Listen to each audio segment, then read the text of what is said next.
রাতে মহান আল্লাহ তাআলার দুইটি নাম পাঠ করে ঘুমিয়ে থাকুন।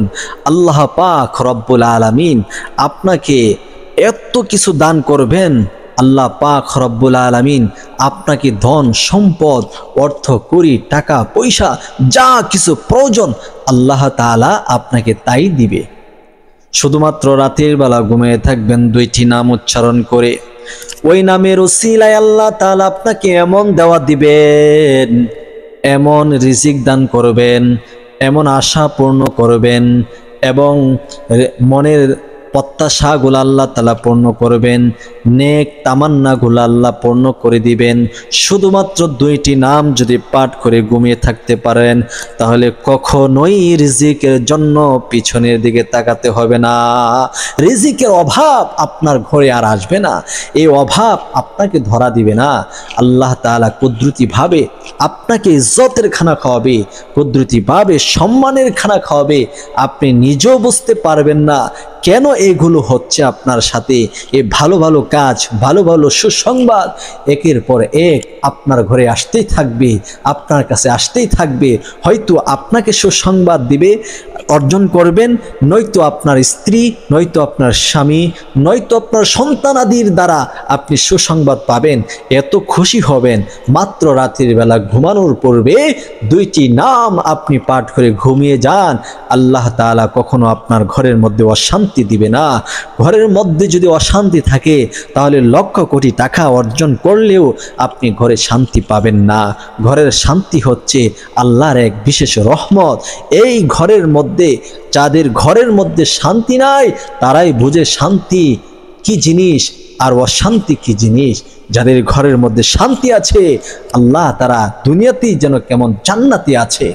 এই জন্য দুনিয়াতে থেকে জান্নাতে যেতে চাইলে আল্লাহ পাক রব্বুল আলামিনের বিশেষ দুইটি নাম পাঠ করে ঘুমিয়ে থাকুন। আপনি সকালবেলা ঘুম থেকে উঠে সুসংবাদ আর সুসংবাদ পেতে থাকবেন। আপনার সন্তান, আপনার মেয়ে সন্তান সুসংবাদ নিয়ে আসবে, আপনার ছেলে সন্তান সুসংবাদ নিয়ে আসবে, আপনার স্ত্রী সুসংবাদের বার্তা আপনাকে দিবে, আপনার স্বামী আপনাকে সুসংবাদের বার্তা দিবে, আপনার শ্বশুর শাশুড়ি আপনাকে সুসংবাদের বার্তা দিবে, অথবা সুসংবাদের একের পর এক আহ্বান আসতে থাকবে। মহান আল্লাহ তাআলার দুইটা সিফতি, একটি সিফতি একটি জাতি নাম, এই দুইটি নাম যদি আপনি পাঠ করে ঘুমাতে পারেন সকালবেলা সুসংবাদের অভাব থাকবে না। আমি আজকে এই ভিডিওতে বলে দিব কোন দুইটি নাম, আর ওই নামটি আপনি ওজিফা করবেন। অল্প সময়ের ভিতরে ওজিফা করে ঘুমিয়ে যাবেন। আল্লাহু আকবার কাবীরা মাত্র 41 বার পাঠ করবেন। আর এই দুইটি নাম রহিয়াছে পবিত্র সূরাতুল ইখলাসের মধ্যে।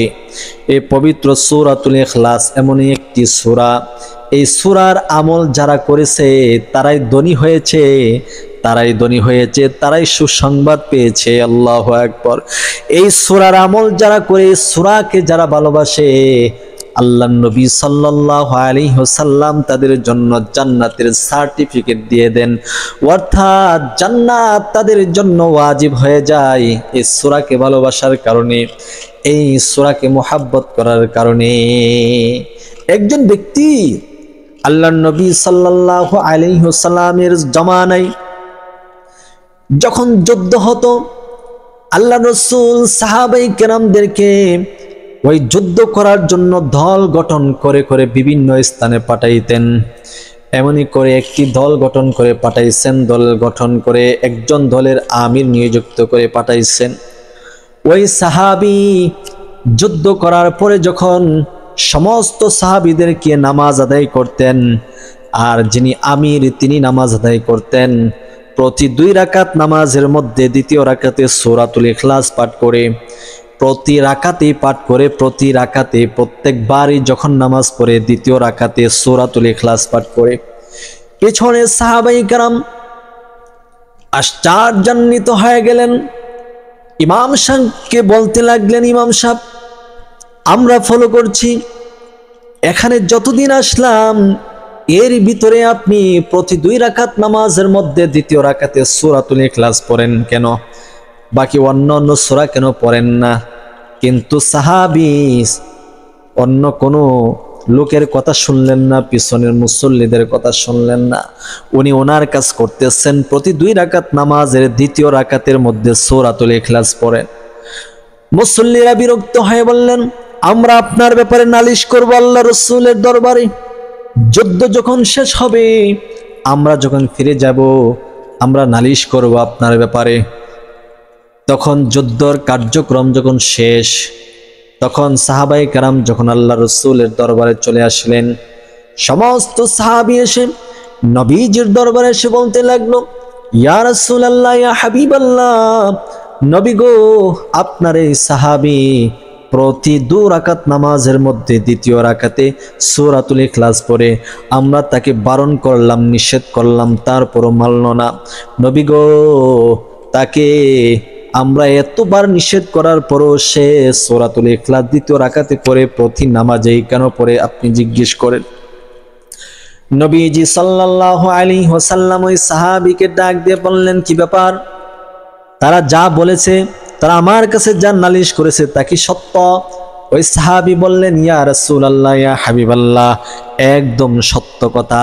আল্লাহ রসুল বললেন, তাহলে কেন তুমি প্রতি 2 রাকাত নামাজের দ্বিতীয় রাকাতে সূরাতুল ইখলাস পাঠ করতা?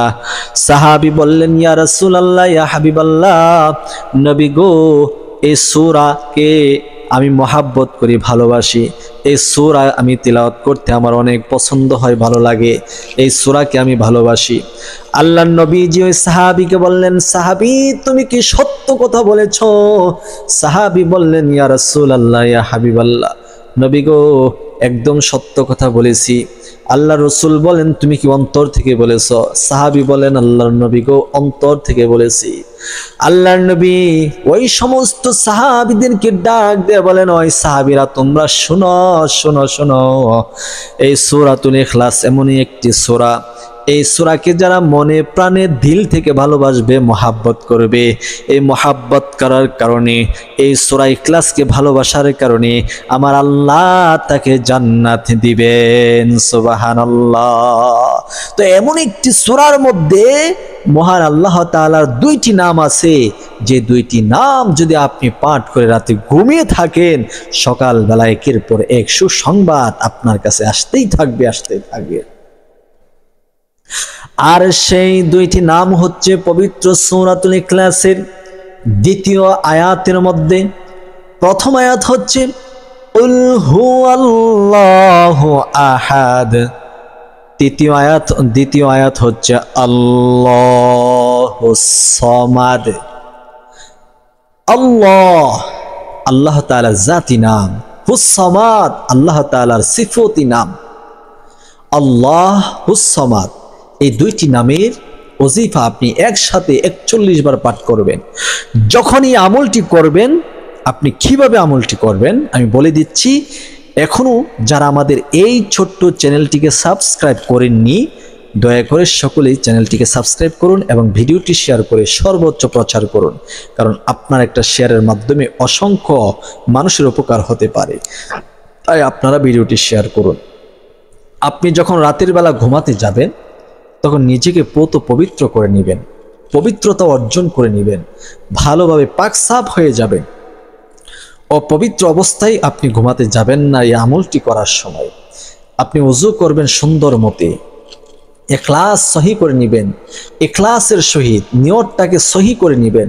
পরিশুদ্ধ নিয়তে আপনার বিছানাতে আপনি যাবেন, যে বিছানাতে আপনি ঘুমান ওই বিছানাটাকে পবিত্র করে রাখবেন, ধুয়ে মুছে পরিষ্কার করে ঝাড়ু টাড়ু দিয়ে একদম পরিষ্কার করে নেবেন। ওই বিছানাতে বসে সর্বপ্রথম আপনি ইস্তেগফার আদায় করবেন 3 বার অথবা 7 বার, 11 বার।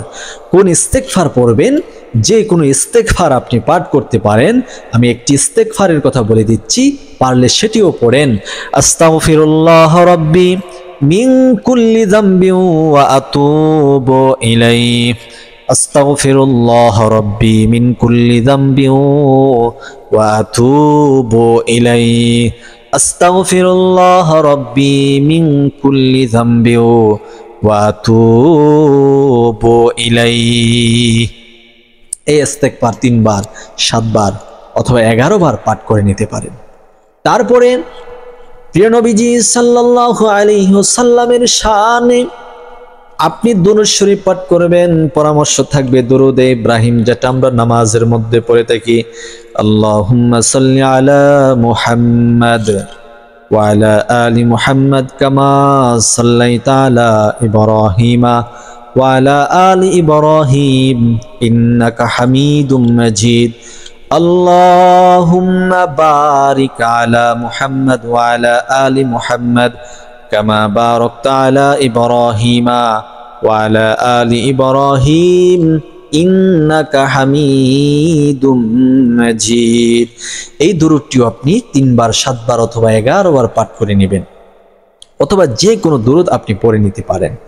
এরপরে আপনি 41 বার পড়বেন আল্লাহুস সামাদ আল্লাহুস সামাদ আল্লাহুস সামাদ আল্লাহুস সামাদ আল্লাহুস সামাদ। এভাবে আপনি ওজিফা করবেন মাত্র 41 বার। 41 বার ওজিফা করার পরে আবারও আপনি দুরূদ শরীফ পড়বেন 3 বার 7 বার অথবা 11 বার পড়ে নেবেন।